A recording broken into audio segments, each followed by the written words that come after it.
सर्वांना विनंती आहे साहेब आपण मनोगत व्यक्त करावं टाळ्यांच्या गजरामध्ये आपण साहेबांचं स्वागत करूया।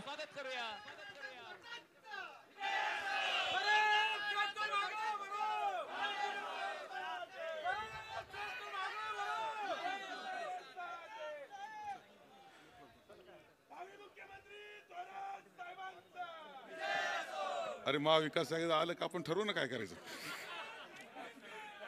महाविकास आघाडीचे अधिकृत उमेदवार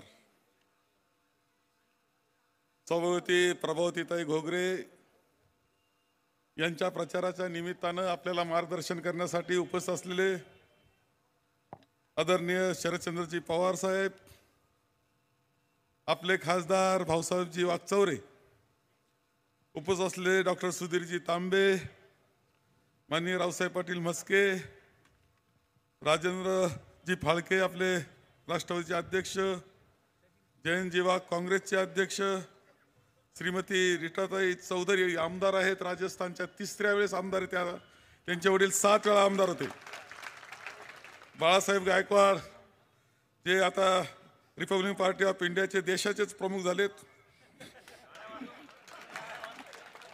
त्याचेच पार्टी आहे त्यामुळे काही अडचण नाही, सुहासजी आहे, नारायण पाटील कारले, करणजी ससाने, सुरेंद्र पाटील खर्डे, शिमोन जगताप, राजेंद्र ताराचंद म्हस्के, सुहासजी वाडणे, सुभाष निर्मळ, निळवंडे पाणी कृती समितीचे सर्व, घोरपेडे सर, शेळके सर, पगारे मामा, पंकजी लोंढे, विक्रांत दंडवते कोते, सचिन कोते, संजय शिंदे, सुधीर म्हस्के, सुरेश थोरात, दत्ताताई डांगे, शीतलताई लहारे, सर्व उपस्थित, सचिन चौगुले राहून जाईल कदाचित, सर्व बंधू आणि भगिनी, आजच्या सभेला आदरणीय पवार साहेब इथं आलेले आहेत। तुमचा सगळ्यांचा उत्साह पाहायला मिळतोय। हे खरं आहे की ज्यावेळेस इतकी गर्दी भरलेलं आहे सगळं, एखादं वाक्य प्रभावतीताईचं घोगरे काकीचं पडल्यानंतर शेवटपर्यंत सगळे टाळ्या वाजवतात, जल्लोष करतात, याचा अर्थ विजय निश्चित झालेला आहे 100%। एक गोष्ट तुम्हाला सांगतो सुरुवातीलाच, जास्त भाषण करणारे पवार साहेबांना पुढचे कार्यक्रम, आज 7 सभा आहे त्यांच्या, त्यांना बोलायचं मी तर तुमच्या पुढे बोलतोयच, तर एकच गोष्ट सहज माहिती म्हणून सांगायची की लवकरच मला आणि आपल्या प्रभावती काकीला दोघांनाही भाषणाला बंदी येण्याची शक्यता आहे निवडणूक आयोगाकडून, तशी तयारी चालू आहे, नोटिसा देण्याचा कार्यक्रम चाललाय आणि तुम्ही जाऊन भाषण करू नका असं सांगितलं जाण्याची शक्यता आहे। एवढी भीती वाटली कशाची हा खरा माझा प्रश्न आहे।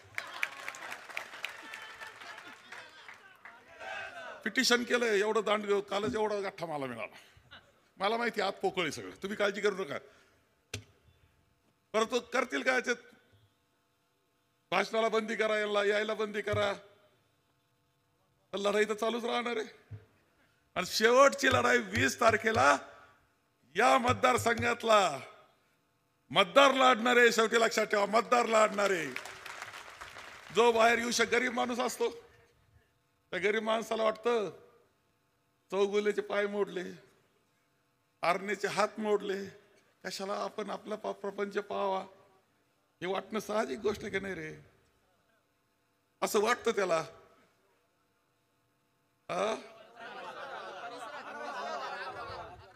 अगरवाल का, अरे अरे अरे कोणत्या अगरवालला मारलं, त्याच्या नगरसेवक व्यापारीकडे असेल, गरीब असेल, त्याच्या पाठीमागे कोणी जास्त आणखी घेऊन नसेल, मारलं त्याला समजा, याची भीती, हे सगळं भीती बसवण्याकरता आहे, धाक असला पाहिजे, कुणी बोललं नाही पाहिजे, चालचूल नाही केली पाहिजे, जे असेल तसं गप ऐकायचं, मतदान करायचं, हे त्यांचं धोरण आहे, त्याच्यासाठी हे सगळं चाललेलं आहे, घाबरायचं नाही, मतदान करायचं, काकीलाच मतदान करायचंय, प्रचंड मताने विजय करायचंय,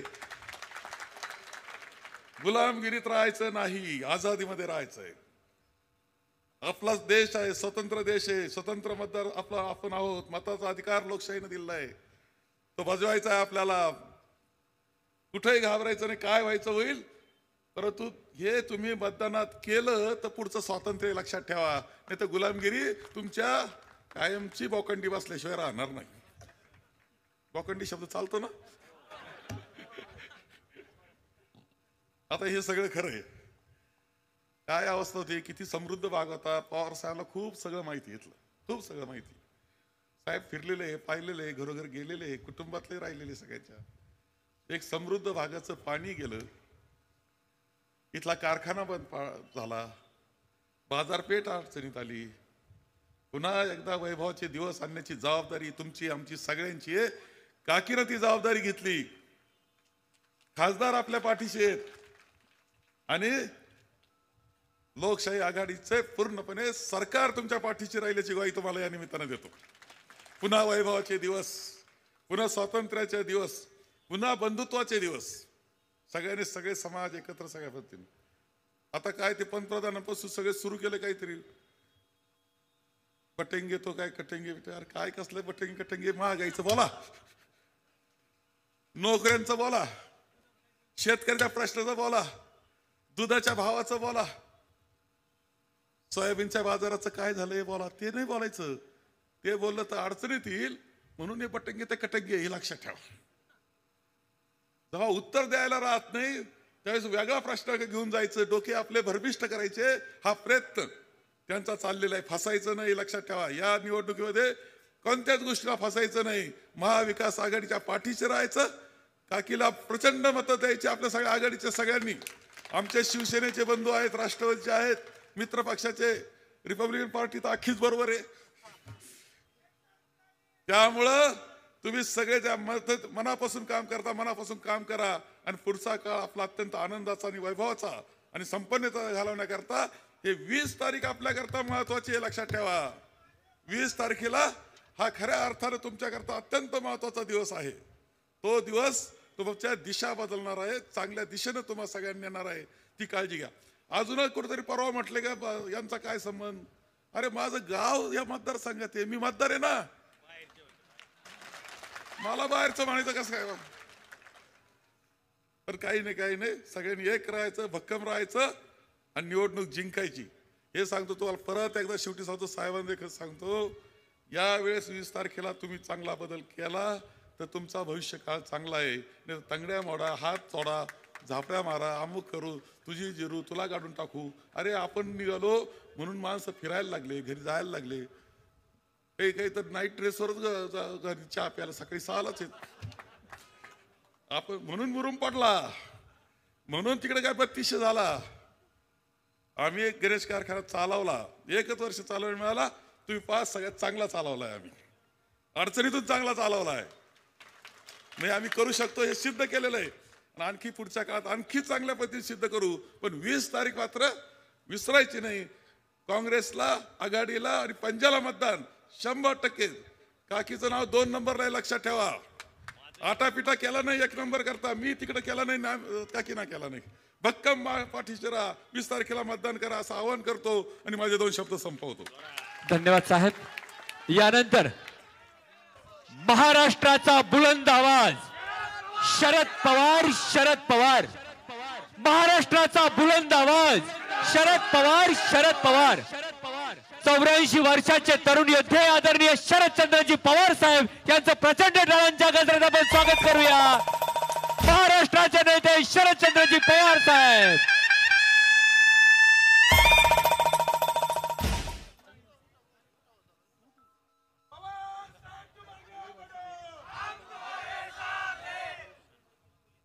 जैसे आस्था ऐसे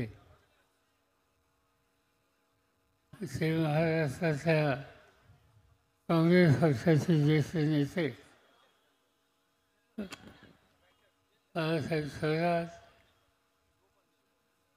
संसदेचे आमचे सहकारी खासदार भाऊसाहेब वागचौरे यांना उमेदवार म्हणून आघाडीच्या वतीनं संधी दिली. त्या आपल्या उमेदवार सौभाग्यवती प्रभावती भोगले, आमदार डॉक्टर तांबे, जयंत वाघ, राजेंद्र फाळके, रीता चौधरी, बाळासाहेब गायकवाड, सुधीर मस्के, ताराचंद मस्के, ॲडव्होकेट नारायण काळे महाविकास आघाडीचे सर्व पदाधिकारी आणि उपस्थित बंधू भगिनी, विधानसभेच्या निवडणुकीच्यासाठी आज आपण या ठिकाणी एकत्रित आलो. 7 महिन्याच्या पूर्वी देशाच्या लोकसभेची निवडणूक झाली. ही निवडणूक एका वेगळ्या स्थितीत झाली. लोकांना चिंता होती. मोदी साहेब ज्या पद्धतीची भाषणं करतात ती ऐकल्याच्या नंतर त्यांच्या मनामध्ये नक्की काय आणि त्याचे परिणाम काय होते यावेळी लोकांच्या मध्ये अस्वस्थता होती. ते काय सांगत होते? जाईल तिथं सांगत होते की मला 400 खासदार तुम्ही निवडून द्या. लोकसभेची एकंदर संख्या 580च्या आसपास आहे. त्याचे 50%, 51%, 55% जर आमदार खासदार निवडून आले तर देशाचा कारभार करता येतो, मंत्रिमंडळाचं काम चालू करता येतं. मला आठवत आहे नरसिंहरावांच्या नेतृत्वाखालचं सरकार होतं.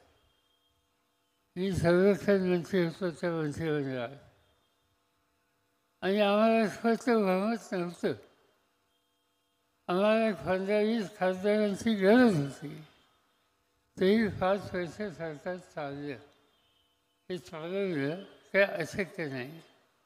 आणि असं असताना हे ग्रस्त 400 याचा दुसरा का करतायत? आणि आम्हाला लोकांच्या मनात शंका आली की याच्यामध्ये काहीतरी फाफ आहे. या देशाला डॉक्टर बाबासाहेब आंबेडकरांनी घटना दिली आणि त्या घटनेमुळे हा देश एकसंघ राहिलेला आहे. या देशात स्थिरता राहिलेली आहे. आणि या घटनेमध्ये बदल करायचा असेल तर 50% वर किंवा अधिक खासदार याची आवश्यकता असते. आणि मोदी साहेब पुन्हा 400 सांगतायत. याचा अर्थ या घटनेला धक्का लावण्याच्या संबंधीचा विचार त्यांच्या मनात असावा ही शंका आम्हाला लोकांना आली. आम्ही दिल्लीमध्ये एकत्र बसतो. सोनिया गांधी होते, राहुल गांधी होते, मी स्वतः होते, दिल्लीचे मुख्यमंत्री अरविंद केजरीवाल होते, समाजवादी पार्टीचे प्रमुख नेते होते, कम्युनिस्ट पार्टीचे नेता होते, दक्षिणेच्या तामिळनाडू राज्याचे मुख्यमंत्री होते, केरळचे मुख्यमंत्री होते.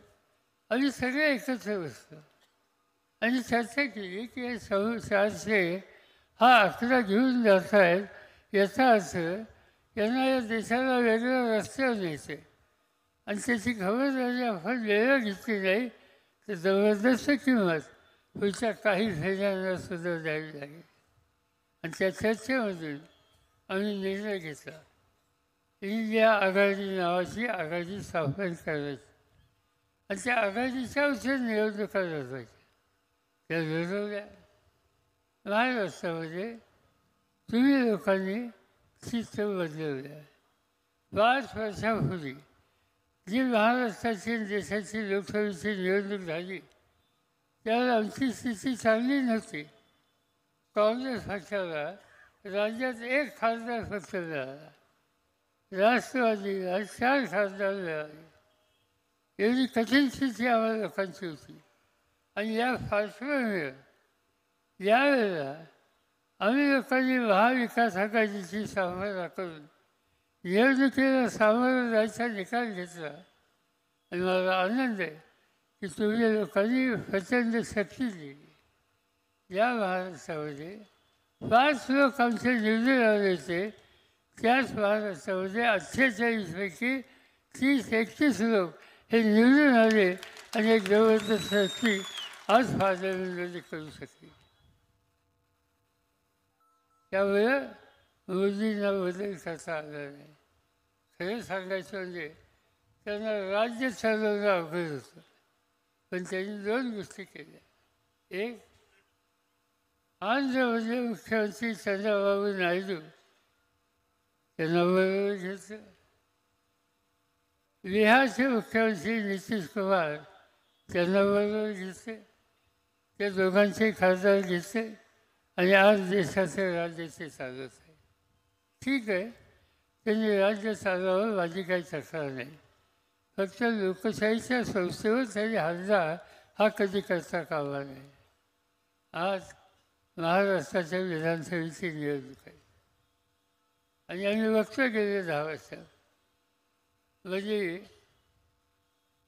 कोरोनाचा रोग आला त्या कालखंडामध्ये उद्धव ठाकरेंच्या नेतृत्वाखाली महाराष्ट्रामध्ये सरकार स्थापन केलं असताना उद्धव ठाकरे त्याचे नेते होते, बाळासाहेब थोरात त्याचे महत्त्वाचे नेते होते आणि सरकार चालू केलं.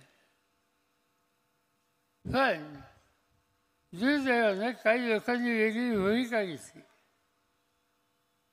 राज्याचे आजचे मुख्यमंत्री त्यांनी रस्ता बदलला. त्यांनी काही खासदार आमदार बरोबर घेतले.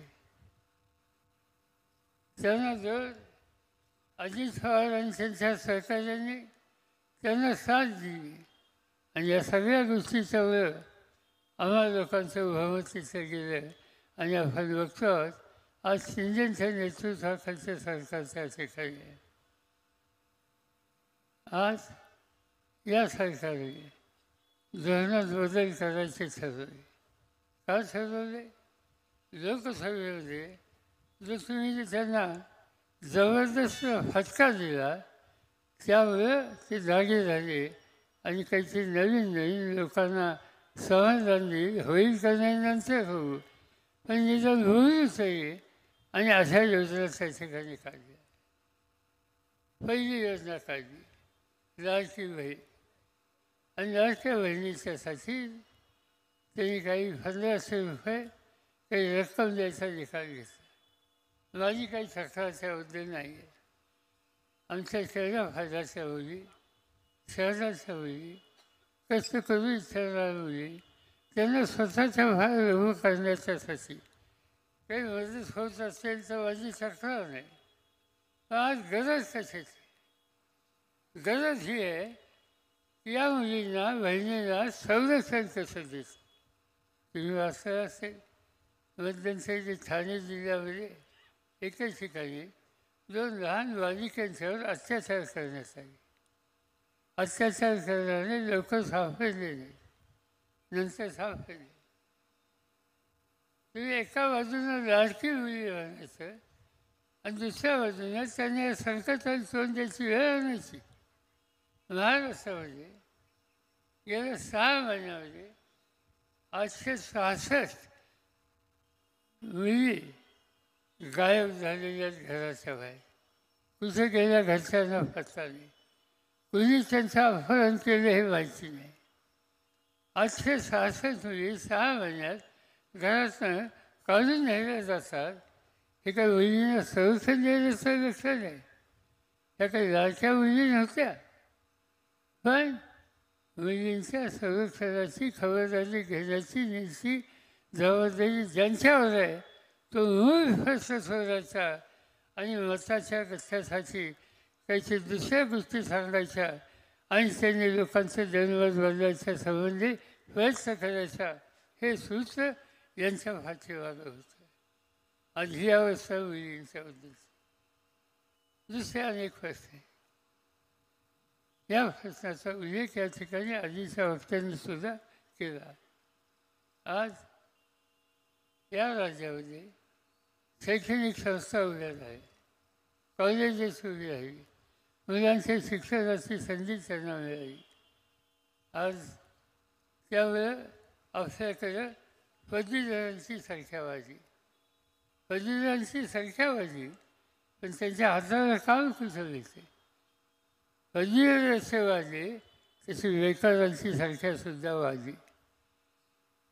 ठिकठिकाणी मुलं कॉलेजमधलं बाहेर खात आहेत, अनेक ठिकाणी अर्ज करत आहेत.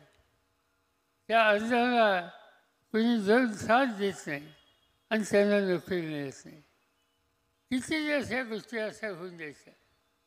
आणि त्यासाठी एक विचार असा करण्यात आला महाविकास आघाडीच्या वतीनं की ही जी मुलं आहेत त्यांना 4,000 रुपयाचा भत्ता दरवेळेला आपण देऊ आणि त्यांना हे सांगू पुढच्या काही महिन्यामध्ये काय वाटेल ते करा, पण स्वतःचा उद्योग स्वतःचे 2 पैसे मिळवण्याचे मार्ग हे तुम्ही काढले पाहिजे.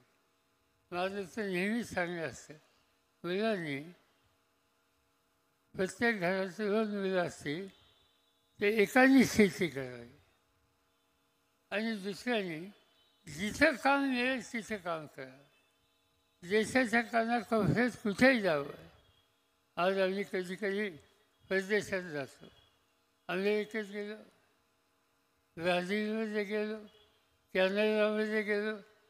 हजारोच्या संख्येनं भारताचे लोक भेटतात, तरुण मुलं भेटतात, अनेक प्रकारची कामं करतात.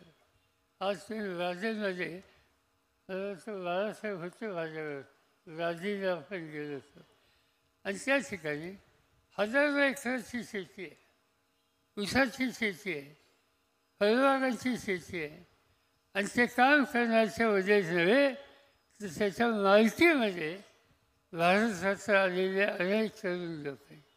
ते तिथे गेले, कष्ट केले, जमिनी घेतल्या आणि आज काही लोकांच्या मोठ्या शेत्या आहेत जे स्वतः पाहिजे बाळासाहेब पाहिजे की त्या ठिकाणी काही भारतीय असेल की त्यांचं ऊसाचं क्षेत्र किती विचारलं तर ते सांगतात 35,000 एकर, 30,000 एकर.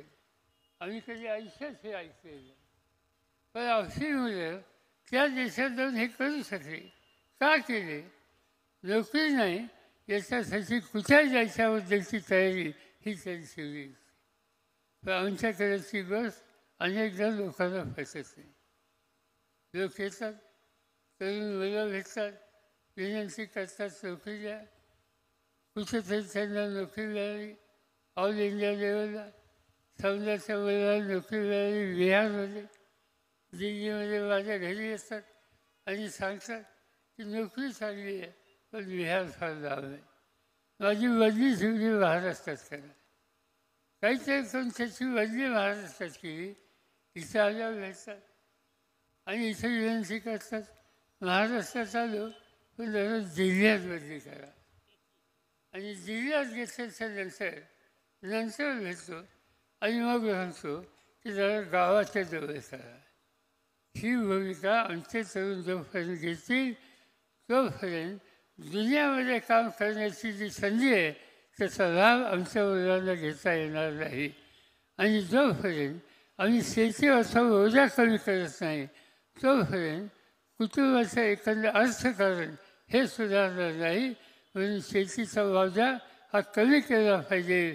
आणि घरातली जी मुलं आहेत शेतीचा एखाद दुसरा सोडला तर बाकीच्यांनी कुठेही जाऊन जगामध्ये काम करण्याची तयारी केली पाहिजे. आज त्याची गरज आहे आणि त्याला प्रोत्साहन देण्याच्यासाठी आज महाविकास आघाडी असा विचार करते की या मुलांना दर महिन्याला 4,000 रुपयाचा भत्ता देऊ. त्याच्यातून त्यांनी अन्य ठिकाणी जाण्याच्या संबंधीचे मार्ग हे हाताळले पाहिजे. असे काही कार्यक्रम हाताळले घेतले आणि ते आम्हाला राबवायचे. हे आम्हाला कधी राबवता येतील? निर्णय घ्यायचा अधिकार तुम्ही बाळासाहेबांना दिला असेल.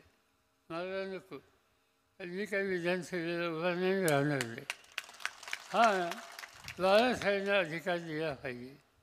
ज्यांनी साखर कारखानदारी अतिशय उत्तम चालवली.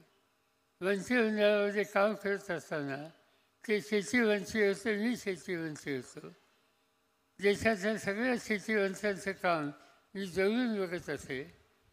आणि ज्या ज्या वेळेला देशाच्या शेतीवंशांच्या बैठका व्हायच्या त्यावेळेला शेतकऱ्यांचे खरे प्रश्न बांधून त्याचा मार्ग काढण्याच्या संबंधीची भूमिका मांडण्याच्यासाठी जे शेतीवंशी फुले होते त्याच्यामध्ये पहिला नंबर हा बाळासाहेब थोरातांचा होता. आणि अशा लोकांच्यावर आज आम्ही विचार करतोय की यांच्या हातामध्ये तुम्ही लोकांनी राज्य उद्या दिलं तर त्यांच्या मार्फत हे सगळे प्रश्न आणि हे सगळे नवीन कार्यक्रम कृषीमध्ये आणण्यासाठी कुठल्याही प्रकारची अडचण येणार नाही. आज या भागात आल्याच्या नंतर मला जुने दिवस आठवतात. मी फेब्रुवारीला 1 वर्ष शाळेला होतो आणि त्यामुळे अनेक लोक माझ्या जवळचे होते. तिथे शाळा शिकलो. त्या काळाची स्थिती वेगळी होती. आता काहीतरी वेगळं ऐकायला मिळते. मला आठवतं की फेब्रुवारीला मी शिकायला असताना आमचे काही मित्र होते. या मित्रांच्या वडील आमचे शंकरराव खर्डे कोल्हाचे माझे मित्र होते. अनेकदा मी त्यांच्या घरी गेलो आणि मला सांगण्यात आलं की आजच्या वेळेला त्यांच्या कन्या आहेत, म्हणजे माझीच मुलगी. शंकरनारायणाची मुलगी म्हणजे दुसऱ्याची मुलगी कशी, माझीच मुलगी. आणि दुसरी गोष्ट अशी की या ठिकाणी सांगण्यात आलं की एकदा निवडणुकीच्या वेळेला यांच्या घरामध्ये तिकीट दिलं होतं. यांच्या घरामध्ये तिकीट देऊन चंद्रकांत पाटील घोगरे ते महाराष्ट्राच्या विधानसभेमध्ये आम्हा लोकांच्यावर आमदार होते. मी त्यावेळेला राज्य सरकारमध्ये होतो. त्यांच्या घरी गेलो योजनेला अनेक वेळा भेटतोय. एक सज्जन माणूस शेतकऱ्याच्या हिताची जपणुकीची अतिशय आस्था असलेल्या असे व्यस्त आणि त्यांच्या घराचे असून नाही, म्हणजे या दोन्ही बाजूने आमच्या आहेत. आता जी व्यक्ती दोन्ही बाजूने आमची आहे अशा व्यक्तीला मी तुम्हाला सांगितलं तर तुम्ही मत दिल्याशिवाय राहाल, येणार ना मत.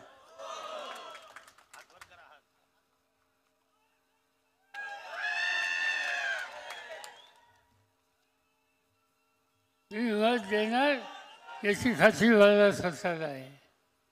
मला कधी कधी तुमच्या भागाची काळजी असते आणि काळजी असते की ज्यावेळी शिकायला इच्छा होतो त्यावेळेस रास्ता आणि हा सगळा भाग अतिशय उत्तम शेतीचा भाग होता. पेरूच्या बागा होत्या, ऊसाच्या बागा होत्या, फळबागा होत्या. इथं जवळपास 12 ते 13,000 एकर इथं पेरू होतं. आता चौकशी केली वर्षांची शेतीला आमच्या पक्षाचं अधिवेशन होतं आणि त्यावेळेला चौकशी केली की पेरूचं क्षेत्र किती आहे. लोकांनी वाईट चेहरा करून सांगितलं कमी झालं. का कमी झाला? म्हणजे पाणी कमी. एकेकाळी असा हा भाग मोठा पाणी असलेला हा भाग होता. तुम्ही उत्तम शेती करत होता. गोदावरी कालवा हा 12 महिने व्हायचा. आम्ही बघितलेलं या ठिकाणी. असं पाणी कमी झालं त्याचा परिणाम जे पेरूचं क्षेत्र 13-14 एकराचं होतं त्या 4-7 हजारावर हे क्षेत्र घेतलं.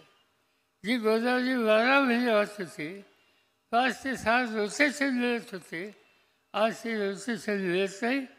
पाणी कमी झालं आणि त्यामुळं इथं वर राहिलेला गणेश साखर कारखाना हाही संकटामध्ये आला आणि ही गोष्ट आम्हाला लोकांना चिंता देण्यात आहे. साखर धंदा हा महाराष्ट्राचा महत्त्वाचा धंदा आहे. आम्ही लोकांनी त्याच्या चर्चा घातलं. देशाचं काम माझ्याकडे होतं तर सवन देशाचा साखर धंदा हा माझ्या मंत्रालयात होता आणि मी बारकाईनं माहिती घेत असे. या जिल्ह्याची माहिती घ्यायचो, पुण्याची माहिती घ्यायचो, सोलापूरला कारखाने अलीकडे तिची माहिती घ्यायचो, देशाच्या सगळ्या राज्यांची माहिती घ्यायचो. आणि आम्हाला एक जाणवायला लागलं की पाणी कमी व्हायला, त्याच्यामुळं काही ठिकाणचे कारखाने कमी व्हायला लागले. आणि ते पाणी कसं कमी झालं त्याचा विचार केला पाहिजे. या भागामध्ये गोदावरी उजवा कालवा हा 10-20 वर्षापासून चालू होता एकेकाळी. आज तो असला का? त्याला जबाबदार कोण इच्छा नेता आहे, कोण इच्छा आमदार आहे, काय या पाण्याच्या आणि कालव्याच्या प्रश्नाकडे त्यांच्याकडून दुर्लक्ष होत गेला. त्याच्यामध्ये त्यांचा हेतू काय? तुम्ही अनेकदा त्यांनी निवेदन दिलं महाराष्ट्राचं मंत्रिमंडळात मंत्री व्हायचं आणि सगळी साधन सामुग्री स्वतः हातामध्ये असून आमचे उद्या पीक देणारं हे सगळे शिवाय उद्ध्वस्त होतं आहे. याचा अर्थ नेतृत्वाला सामान्य माणसाच्या हिताची चिंता नाही आहे. उमेदवारांचं स्वार्थी राजकारण हे करण्याच्या उद्देशाची भूमिका आज या ठिकाणी दिसते. हे कायदे जुने आहेत. बारामतीला निरा कालवा आहे 1857 साली झाला. आज ते कायदे अजूनही उत्सव आहेत. पाणी झिरफत आहे पूर्ण फाळी 9व्या-10व्या दिवशी रोटेशन मिळतं का कॅनॉल सीट ठेवलेली. आज तुमच्याकडे कॅनॉल सीट ठेवलेली नाहीत आणि त्याच्यावर झालं काय.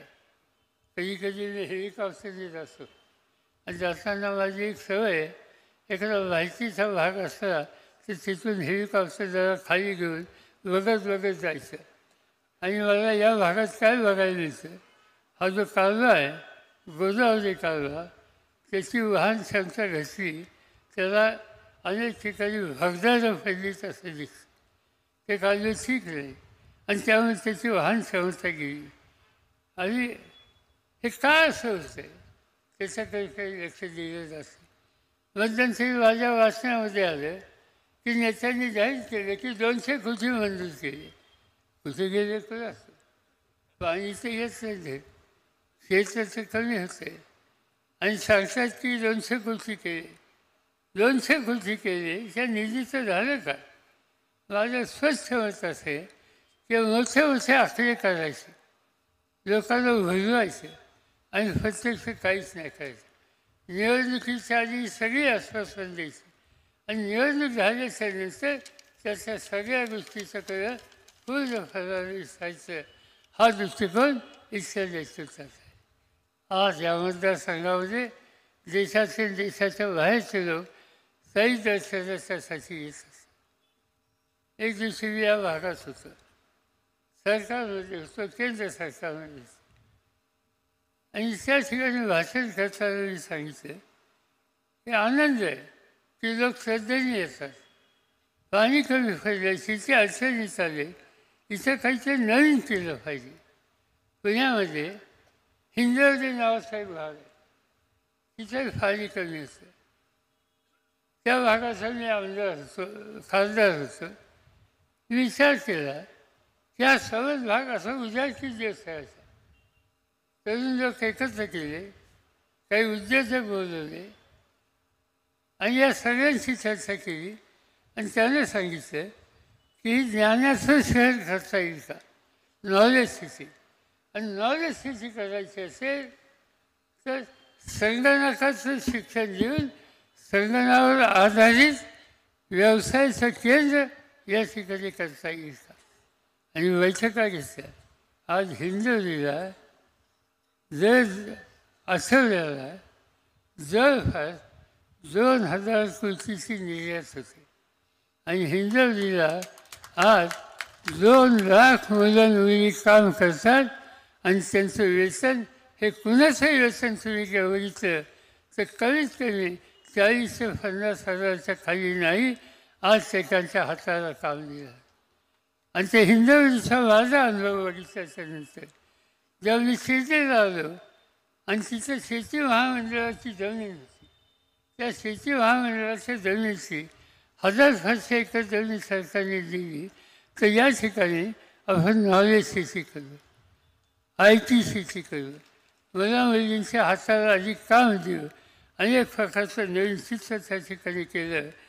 त्यावेळेला विश्वास जे होतं शेतीचं, त्या विश्वास मंडळाला विनंती केली की तुम्ही विश्वासांचा ठराव करा आणि या ठिकाणी आपण knowledge city, medical college, engineering, pharmacy अशा संस्था तयार करू आणि गोरगरिबांच्या मुलांना अल्पदरात शिक्षणाची सोय उत्तम रीतीने करू शकू. ही माझी आशा होती. तर कुणी खोरा घातला माहिती नाही. नंतर मी चौकशी केली की एवढं चांगलं काम करायचं, शेती महामंडळाची जमीन आहे, का हालचाल तुम्ही लोक करत नाही. नाही म्हणजे तुम्ही हे केलं तर काही लोकांना असतं आमच्या कॉलेजचं काय होईल, तिथं फळवलेलं आमचं कॉलेज आहे, आमचं इंजिनिअरिंग कॉलेज आहे, आमची फार्मसी आहे, आम्ही हिचं काढले, आम्ही नगर शहराच्या जवळच्या वळणावर काय त्याचं नाव मला माहिती विरोध घाट, तिथं आमचं काय आहे, पुण्यामध्ये आम्ही शोधले आणि आम्ही हे सगळं साम्राज्य उभं केलं. त्यानंतर इथं गरीब मुलांना सवलतीच्या दरात शिक्षणाची सुविधा आली तर आमच्याकडे कोण येणार आणि आमच्याकडे कोणी येणार नाही ही स्थिती त्यांना वाचायला लागली. त्याचा परिणाम केलं काय, इथं निघणं शक्य होतं तो प्रयोग त्यांनी या ठिकाणी दाखवला. आणि म्हणून विकासाच्या कामासाठी आम्ही निर्णय घेतले असं सांगतात, त्याच्यामध्ये खोटे भर आहे. जे नेते जे कोणी प्रमुख लोक होते एकेकाळी कुठनं निवडून आले, आज ज्या पक्षामध्ये आहे त्या पक्षामध्ये होते ते विरोधी पक्षाचे नेते होते, किंवा लोकांच्या विचाराने काम करत होते. पण सत्ता आणि त्याच्यासाठी काय वाचायचं करायचं हे सूत्र घेऊन काम करायचं ही भूमिका ज्यांची आहे त्यांच्याकडून खरा विकास त्या ठिकाणी केला जाणार नाही. मला आठवतं आहे इथं कधी आल्याच्या नंतर एक गोष्टीची चर्चा व्हायची, निर्बंध धरणाच्या सवयी, हे धरण राहावं यासाठी प्रयत्न होते. आम्ही काही लोकांनी या ठिकाणी भेटी दिल्या होत्या, पण त्या कामाला अनेक वर्ष लागली, गतीच येत नव्हती. आणि ज्यावेळेला या कामामध्ये बाळासाहेब थोरातांनी निर्लक्ष घातलं त्याच्यानंतर हा निर्बंधाचा काव्यासह हे काम पूर्ण झालं. आज काही लोक सांगतात मी केलं, मला काही त्यांच्याबद्दलचं म्हणायचं नाही, पण स्वच्छ जाणून घ्यायचं असेल तर निर्बंधाचं काम बाळासाहेब थोरातांच्यावर झालं आणि या भागात झालं. मध्यंतरी मी नगरवरनं निघालो होतो, मला जुन्नर तालुक्यात जायचं होतं. नगरवरनं येताना कोलारवरनं लोणीवरनं संगमनेर अशा प्रकारच्या रस्त्याने जात होतो. तो रस्ता मी पाहिला, मला कळलं नसा रस्ता आहे का काय. आज त्या भागातला रस्ता म्हणजे भयानक एक गोष्ट आहे. त्या रस्त्याने गाडीने गेलं तर अशी झोप चांगलीची, कारण सगळी हालत उरलेली असते.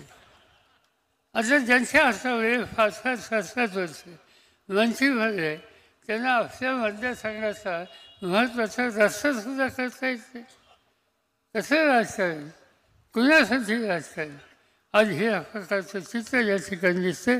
हे बदलायची गरज आहे आणि हे बदलायचं असेल तर उद्याच्या निवडणुकीमध्ये तुम्हाला स्पष्ट निर्णय घ्यायचा आहे आणि तो निर्णय काँग्रेस आणि त्यांचे जे उमेदवार आहेत त्यांना त्यांची जी खूण आहे पंजाची चित्रवचन लावण्याच्याबद्दलचं हे करायचं. आणखीन एक गोष्ट ऐकायला मिळते, मध्यंतरी काही लोक भेटले नगर जिल्ह्याचे आणि त्यांची एक बैठक होती मुंबईमध्ये.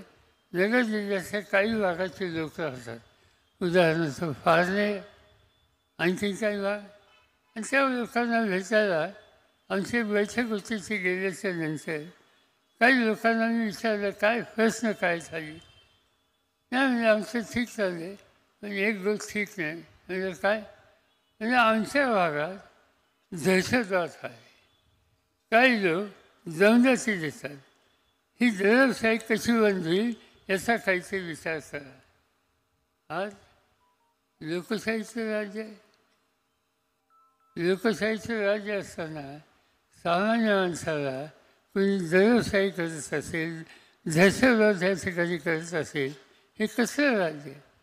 उद्याच्या निवडणुकीमध्ये आम्ही प्रवाहाची भोगलेला मतदान करा हे सांगतो. त्याचं महत्त्वाचं कारण काय वाटेल ते करू.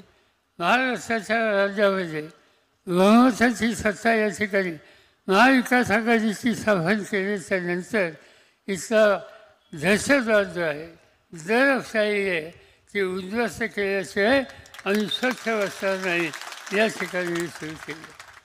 अनेक गोष्टी या ठिकाणी सांगता येतील आणि त्यामुळं आपण ह्या दहशतवादाला दरशाहीला घाबरू नका. पवारसाहेब या ठिकाणी निवडणूक लढत आहेत आणि तुमच्या धमक असली तर निवडणुकीच्या मार्गानं तुमचा म्हणणं मांडा. आमची ही भगिनी स्वतः या ठिकाणी येऊन आपले विचार त्या ठिकाणी मांडले. तुम्ही करताय काय? त्यांच्यासमोर येऊन तोंड देण्याची ताकद तुमच्यामध्ये नाही, करताय काय? ह्याचा ओढ कुठं लागला असेल, कुठं जाहिरात असेल, कुठं फोटो असेल, कुठं माहिती व्हायचं असेल ते रात्री फाडून टाकायचं, रोज फाडून टाकायचं. त्याला काय अक्कल लागते? उभं करायला अक्कल लागते, उद्ध्वस्त करायला अक्कल लागत नाही. आता ही टोळी जी आहे ती उद्ध्वस्त करणाऱ्यांची टोळी आहे. आता ही उद्ध्वस्त करणाऱ्यांची टोळी जी आहे त्या टोळीच्या हातामध्ये या भागाचं राजकारण कधी द्यायचं, किती दिवस द्यायचं याचा विचार हा तेव्हा सगळ्यांना करत येतो. आणि त्याबरोबरच हे मी सांगू इच्छितो, मी काही महाराष्ट्राच्या सत्तेत नाही, पण आज या राज्यामध्ये किंवा या भागामध्ये दहशतवाद आणि दंगजाती याचा आधार घेऊन कोणी काहीतरी करत असेल तर ज्या गावच्या भोवरी त्याच गावच्या मावली त्यांना धडा शिकायचा सुद्धा निकाल घ्यावा लागेल. आणि ती स्थिती येऊ नये अशी अपेक्षा आहे. उद्याच्या निवडणुकीमध्ये मोठ्या मताने पवारसाहेबांना तुम्ही विजय करा. महाराष्ट्राचं राजकारण बदलायचं असं निकाल आम्ही लोकांनी घेतलेला आहे, त्याला साथ द्या.